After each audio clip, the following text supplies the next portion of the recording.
Trauma Therapist Podcast, episode 340.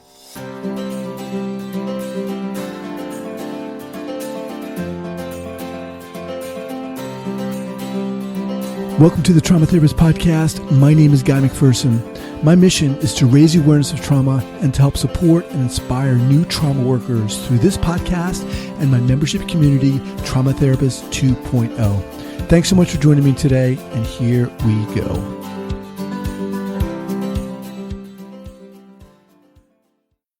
All right, guys, welcome back to the Trauma Therapist Project.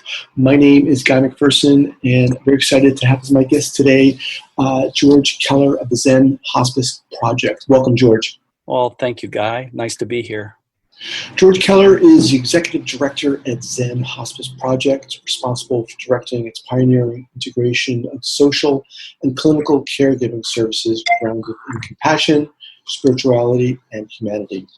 George leads all aspects of the nonprofit organization, including the Mindful Caregiver Education program, which teaches professional and family caregivers how to reduce suffering for those who are seriously ill and at end of life, and to practice self-care in order to build resilience and reduce burnout. George has over 3 decades of executive-level leadership experience and has held numerous positions at the San Francisco Zen Center, one of the largest community-based organizations in the San Francisco Bay Area. All right, George, obviously just you in a nutshell, but share with our listeners where you're from and also where you're calling from. Let's dive in. Well, I'm here in San Francisco. This is our home base. We have a facility which is our residential hospice facility where we have cared for people at end of life, beginning with the AIDS crisis in San Francisco, and then continuing on all these many years. The people that we help are those who have serious illness, and are approaching end of life. And that's what we do in our innovation center, where we continue to practice and apply our unique model to comforting them. Okay. The other area that we focus on is our volunteer caregiver program, where we provide bedside service for 60 beds at San Francisco's Laguna Hospital, and that has also been going on for almost 3 decades. The volunteer caregivers that we provide are serving at the bedside for those in the hospital. Laguna Honda is San Francisco's long-term care facility, and we're on the palliative care ward. And then the third area that we focus on, as you had mentioned, is our Mindful Caregiver Education program, where we have a very large social impact by helping professional, family, and volunteer caregivers learn how to better provide care through teaching them and focusing on their emotional well-being, and in so doing, reducing their stress and helping to build up resilience for them. So overall, at a high level, those are the 3 areas that we support through our programs. One leads to the next and to the next. So the practice of our model becomes extended out to the hospital setting, and then extended out, to the social setting of the home or the caregiver's environment.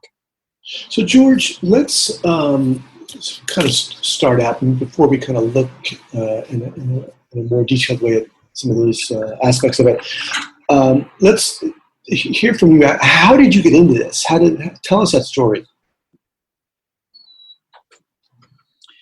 Well, I've been familiar with, because as you mentioned, I've been with the San Francisco Zen Center for many, many, many years, and the Zen Hospice Project originated with the Zen Center, taking care of people on the streets during the AIDS crisis in the 80s in San Francisco.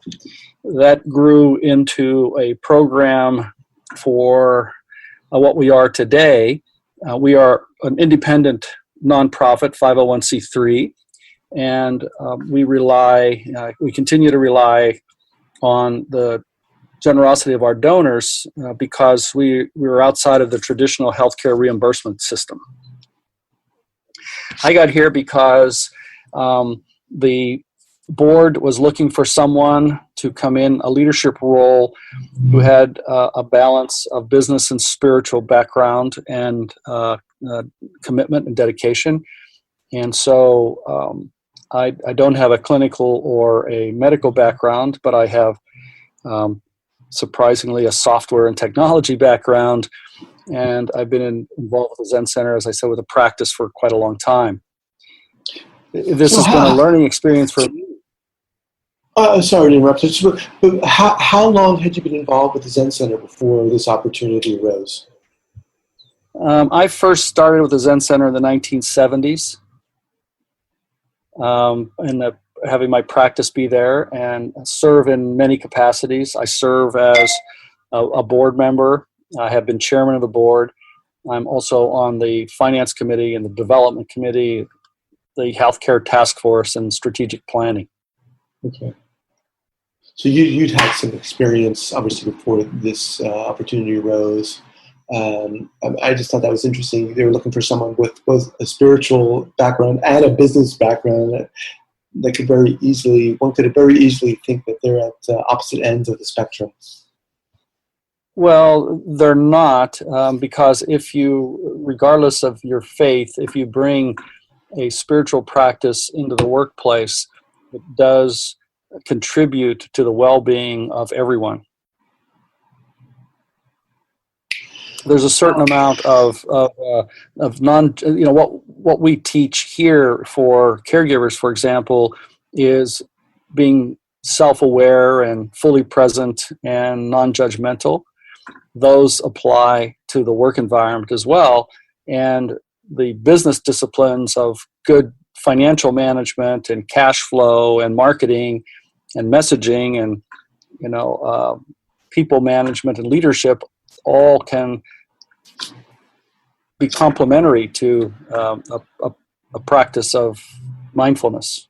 Sure. Appreciate that. For those of our listeners who maybe aren't too sure, can you define what hospice is and what palliative care is? Okay. So, our name is a little misleading in some ways. People traditionally think of a hospice as somebody who is at end of life and people come to your home, hospice care workers. Here in California, a residential hospice facility is a facility where people come with serious illness or end of life. We started out with the Zen is from our origins and the basis with which our philosophy rests, and our value propositions and our sort of mission. The hospice is the traditional word hospice as a place of respite and safety, similar to hospitals, hotels, and places to stay originated from that same word if you look it up. And then the project is because we're an ongoing project of learning and evolving and transforming as we apply that model of integrating comfort care, clinical care, aesthetics, and compassion into a setting that is purposeful about taking care of someone and their families at a critical moment of life. We recognize impermanence. We accept we all have death in common. We're all going to die. And we deal with it and we embrace it and we create a space where it's okay to be vulnerable and okay to have fears and okay to accept that it's end of life. And we support people and comfort them in that way, both in terms of their care and in terms of their emotional well-being. So that's where we fit into it. The palliative care is, as a layperson defining it, is the umbrella that looks at an individual as a human and looks at this human being from a a needs perspective and says, in a medical situation with symptoms of some illness, how am I best cared for, and what is the best way to manage, myself, my illness through life? And it doesn't mean it's end of life. One could have a disease that is a heart disease, for example, or a blood disease that could be for decades. And the palliative care perspective is to look at the person holistically versus just look at the curing. Mm-hmm. Now, when you get to us at the Zen Hospice Project, we're no longer looking at curing. We're still looking at the person holistically, but we're looking at them from a caring perspective. How can we best care for them? What are their food needs? What proportions do they like? What are their favorite songs? Do they like fresh flowers in the room? We bake cookies every day because the sense of smell is one of the ways we stay connected to the human race, because we pay attention to it. And so we think of this level of detail about the way we pay attention and the way we care for people. What are some, additional things or qualities that you think are important to teach the individuals who are going to be working with the people? Well, so if you think about what's going on in our world, the aging population is growing, which everybody talks about at some number. The need for that population to be cared for in some way by someone, therefore, will grow. We don't necessarily have all the community resources to care for people, so the family caregiver becomes a very key person in the family setting. The direct care worker or hospice caregiver or temporary care person becomes a key member of that setting. And then as you widen the circle, the residential facilities, whether it's elder care, hospice care, assisted living, all of those become important extensions of the family setting. And so the people who do the caregiving in that circumstance themselves are faced with emotional challenges of caregiving, which none of us are prepared for generally. We, as caregivers, tend to feel guilty, helpless, feel the pain, burn out, have no internal clock that says it's time for a break and self-care, because we're fully committed on caring for a person, yet we are not trained to do so and address our own needs. So we focus specifically on helping with the emotional aspects of strengthening our ability to be compassionate, while at the same time looking at ourselves in terms of self-care so that we can minimize the physical toll and we can minimize the emotional toll of caregiving. And so at the end of the day, these caregivers are all handling very heavy and emotional aspects of caregiving. And by helping the caregivers, we know we end up helping the person that is receiving the caregiving. And so we help those caregivers by teaching them how to practice self-awareness, to know how they're feeling and that it's okay to have those feelings. We teach them how to be non-judgmental. We teach them how to be attentive and self-aware, so that before they walk into a room with a family member, they can take a deep breath and let go of any of their own personal issues and not bring them into the room, and then be able to react appropriately to whatever faces them as they engage the person that they're caregiving for. And we have found in the caregivers that we have trained that there is indeed a real value and a real relief in being able to know that you as a caregiver are not alone, that many people experience similar feelings, that sharing those feelings is okay, and that you're doing the best you can. And it's hard work being a caregiver. So that's what we teach. That's what we teach people, how to provide bedside care, how to provide comfort, how to just be with someone, and maybe just hold their hand or read a book or share a story. It's very personal and very intimate. When you feed someone who is incapable of feeding themselves, it's a very intimate experience, especially with adults. Yeah, I mean, and just this idea of, quote unquote, just being with someone or being there or feeding them. It sounds so simple, and in a sense it is, but yet it's such a profound sharing in a sense, especially with someone in that context.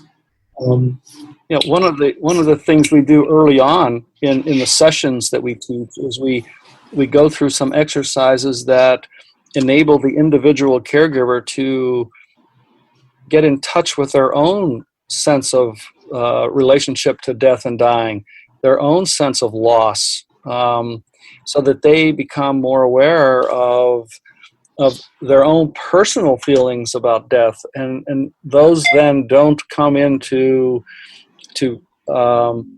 overwhelming them, and they're wondering, where's this coming from? And so early on we teach them that paying attention to yourself is incredibly important, and recognizing when you walk into a room with someone who's seriously ill or at end of life, that you have to have some awareness of your own sense of relationship to death and dying and loss. And so that's why it's important that we do that. Yeah, I mean, this is intense training. How long does this training? How long does it take? What's involved with it?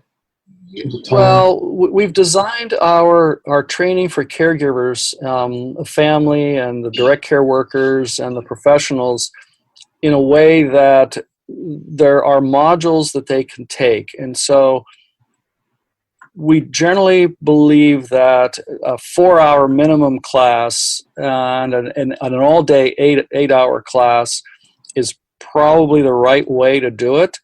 That seems to work. I'll explain why in a second. And then, so we offer our foundations classes that are 2 days of classwork, roughly 16 hours. And we also design for specific groups. Oftentimes we're asked to travel to other parts of the country for a group. Our courses are generally minimally 25 people to 35 people maximum. We generally keep smaller groups. There's a reason for that. And so we design the courses to be modular, and then depending on the audience, there are some different modules that will plug and play.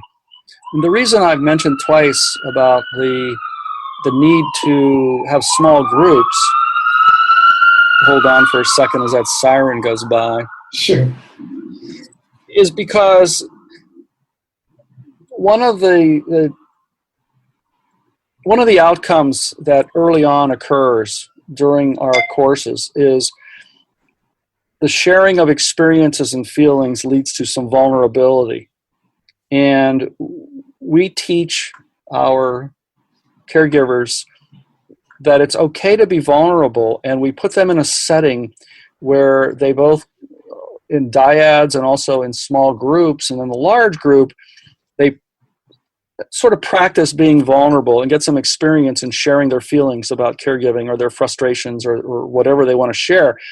And we instill upon them the importance of having small groups and an ongoing discussion over time. So we keep the groups small and hopeful that people will make connections. And then if they choose, once a month we have, web-based conversations and open discussions where they can come in and continue to have the conversation. An ideal setting is where we would go to a locale, we would train some people, they would learn from us, and then they would continue to meet as much as needed or periodically after the fact in groups that allow them to continue to build community. And in so doing, that community gives the individual strength. it could be a faith-based community, it could be a neighborhood community, it could be a business community, working for the same company, for example. And what that does is it creates an environment where you're not just going to a class and forgetting about it, or you're going to a class and hoping you remember to do it, or going to a class and never engaging again, going back into your own family setting. But the intent is that you go to a class and then you create community with other class members, and that community supports you throughout your caregiving experiences. So that's why we keep the group small, to not only extract from people there and help them discover their own relationships with death, dying, and loss, but also to help them learn to build community and share their own experiences with other people freely. Can you talk a little bit more about the where Zen fits in? I mean, obviously, from everything you said, it's there. But I'm just wondering what differentiates what you're doing from other hospice experiences and projects and so forth. Well, I think the Zen part comes in, again, I'll give it to you in my own lay language view of it. The Zen comes into it as one, self-awareness, and two is non-judgmental, and three is compassionate. So by being self-aware of what's going on inside yourself and your relationship with the others and the engagement, you can choose to how you're going to engage. And engaging in a non-judgmental way really helps one be open to meeting whatever comes to you in this caregiving experience with someone you're caring for. And then by being compassionate, you're really able to express and do your own, let's say, by you're able to be compassionate toward the other person with a clear mind and a sense of presence that is genuinely human and transformative to both you and the person you're caring for. Yeah, said succinctly. For you, when initially got kind of pulled you into the practice of Zen?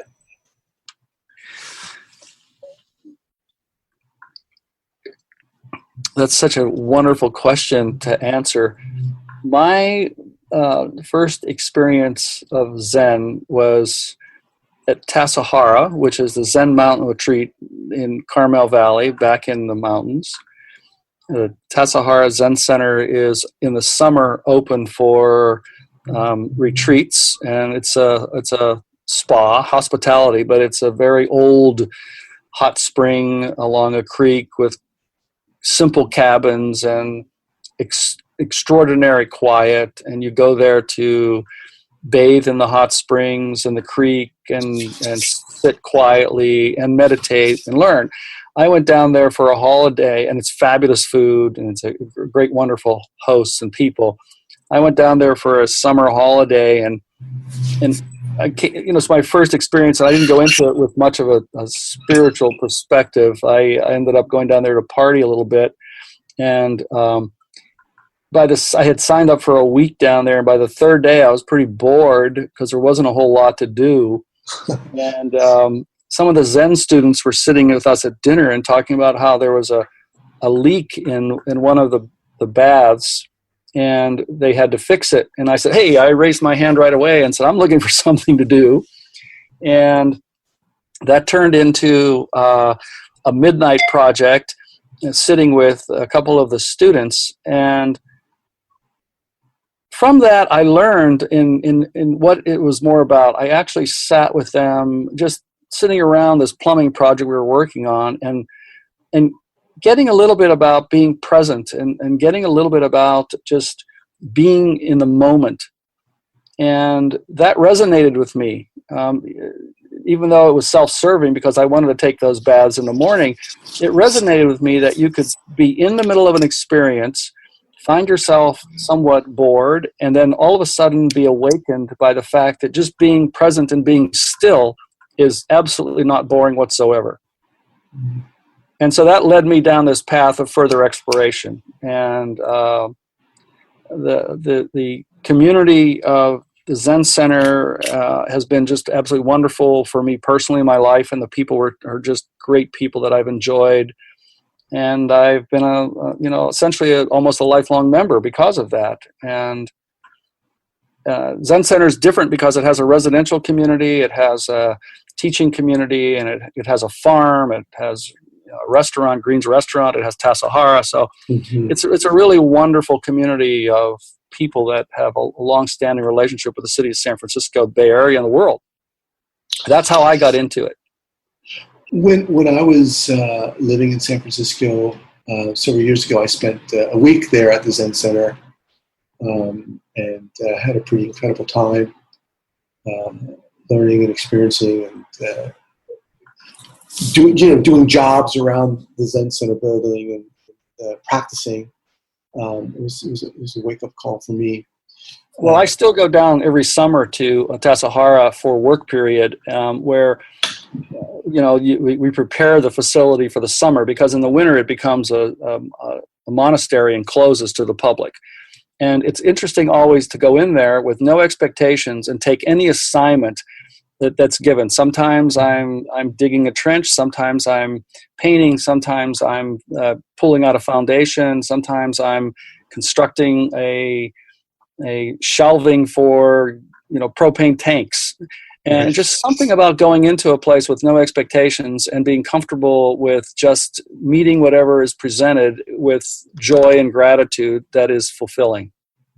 When you, or from the time that from that experience, that initial experience at Tassajara to now, I guess, if you were to kind of draw an arc, how has your understanding of and perspective of death, in a sense, changed? Well, I didn't really get into the death side of the conversation until I got to Zen Hospice Project. So prior to that, my learning was more about how did I take what I've learned from a practice of Zen Buddhism into the workplace and my personal life and apply it. In other words, how we talk about there's pure and applied physics or pure and applied mathematics, etc. Some things are applied to the world, some things are just pure research. And for me, it was really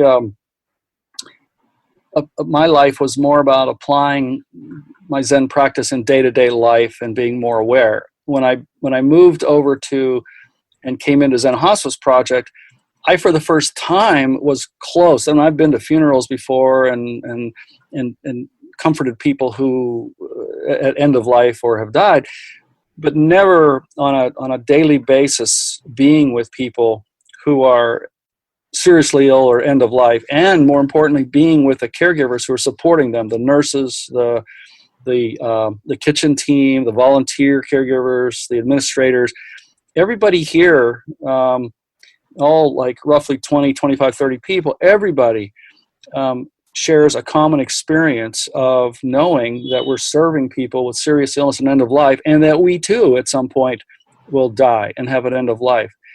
So that was really new for me, and what I've learned and what I've taken away and what's really applied most often is coming to grips with impermanence, and that I might have a project that I wanted to do or a task, and it couldn't get done, and I have to accept that it ends, or that people's life ends, or this relationship, this relationship with a family who's come in ends. And so when you come at it from a perspective of impermanence, it seems that every day becomes more purposeful in being present to both to anything that comes your way. So for me personally, the intellectual impermanence led to the emotional acceptance of impermanence, led to the more present and being in the moment reality of a better life as someone who's more self-aware and determinate like that. So for me, the learning about and coming this close to death was a really eye-opening experience and a growth experience, because being around people who are seriously ill and taking care of them is such a rewarding and personal growth opportunity. And we also teach, as I mentioned, we teach our participants and caregivers in our classes about becoming and relating to their own death and dying and loss. And we teach them about self-awareness, non-judgmental, and being present.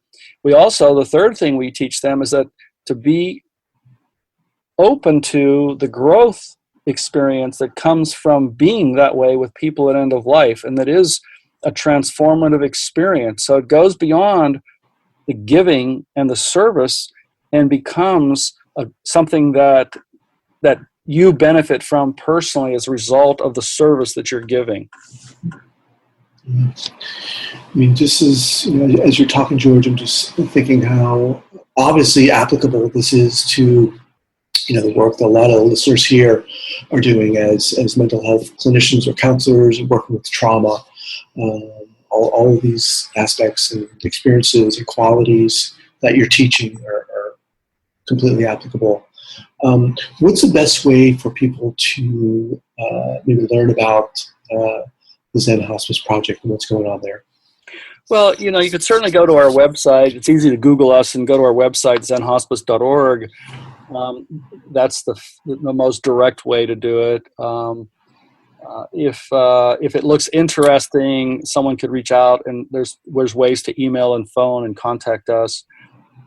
Certainly, if there are people that are listening that feel that they would like to engage with us for a course in their location designed for them, we would welcome that opportunity, because we believe that we are one of the few people who are teaching people to focus on their emotional well-being as caregivers, and that we teach them how to do that in a way that allows both them to grow personally, but more importantly, it helps give them